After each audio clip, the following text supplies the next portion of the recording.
Okay. Where should I look? Wherever you want. I'm just gonna look at you. Okay. So if you want to start with your name and your program and your year of graduation. My name is Amantai Flores. I'm an international policy studies student, and my concentration is human security and development, and I'm graduating in May. Great. And when did you attend DPMI and where? I attended this year in January, and I went to Rwanda. Okay. And if you want to start with maybe some takeaways that you had from the program, things that you learned that you think that you'll be able to use in your future career? I think I learned how to look at problems in a new way. I definitely learned a new perspective, I guess.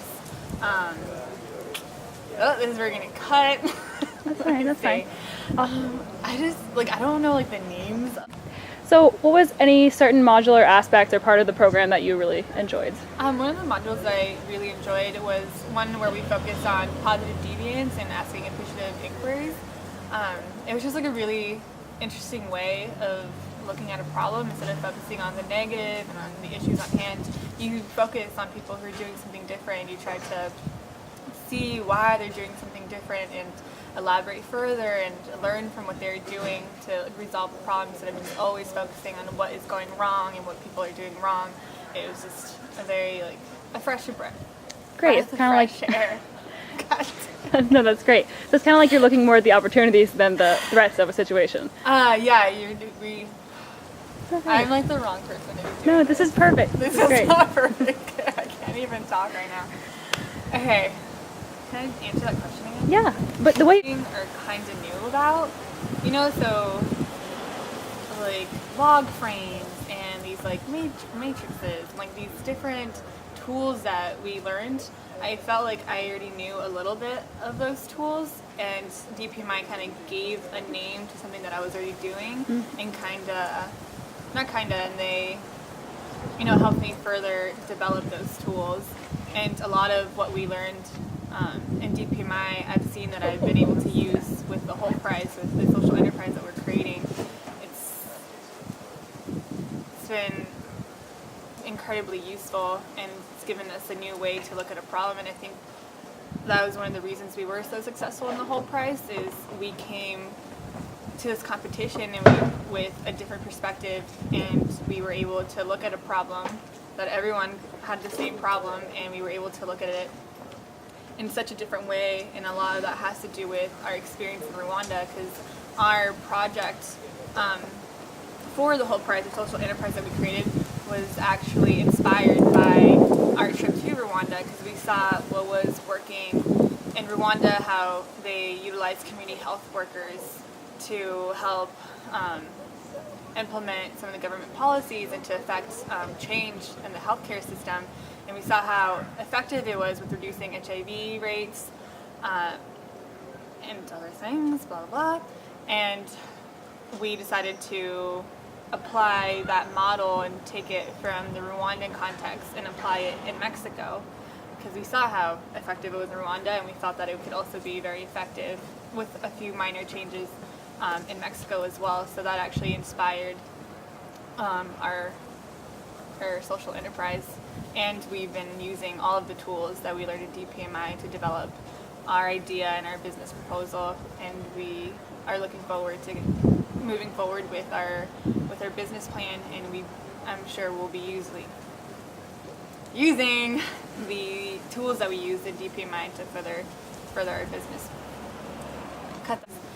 We learned about the competition before we went to Rwanda, and we applied before we went, so we knew what this year's theme for the competition was going to be, and it was non-communicable diseases in urban slums. And when we got to Rwanda, it turns out that it was actually Rwanda had a huge influence on non-communicable diseases being this year's theme, because they were trying to bring attention to this major problem, because the focus has always been in terms of health, global health has been cancer, the big ones like HIV, AIDS, and now that they have been able to reduce the HIV rates and managed it, and they are trying to shed light on these new killers, or I guess not new killers, they've always been around, but HIV has always been the biggest killer, that all the resources and attention has always been focused to HIV, that it's taken away the attention from major health issues like diabetes, obesity, and these are killing millions and millions of people, and it affects people in the low income because they don't have access to health care, and various other reasons that it's very detrimental, in particular to people in low income countries. So they created an initiative to raise awareness and to tackle this problem in Rwanda. And I don't know who it inspired. I think it was someone in the UN, and that led to it getting on, creating some global awareness, and then other countries and people in the UN and the World Health Organizations are realizing, like, yeah, this is the next problem in the global health field, I guess. I don't know. I don't know. Is the camera still on? I don't know what's happening. Okay. So I don't know how to say it, but they just kind of like helped bring, like, it started in Rwanda, and they're like, this is a big problem, and then went to the UN and spoke before them, or like, this is a major issue, we need to pay attention to this, this is killing so many people, and everyone's focused on like the really sexy, diseases, and aren't paying, like malaria, HIV, and they're not paying attention to things like diabetes and obesity, because a lot of people think that's a developed country problem, that they don't realize the impact that it's actually having on these low income countries, because these foods and these diets and lifestyles are now starting to trickle down to these developing countries, and so more people are dying from these diseases than from HIV or malaria, so yeah.